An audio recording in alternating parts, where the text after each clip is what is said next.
benvenuti in questa nuova live digitale e comunque la realtà. Come si può in questo momento intervenire?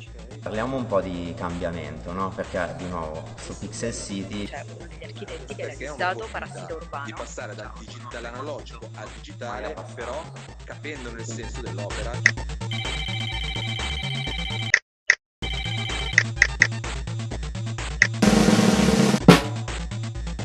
Wow!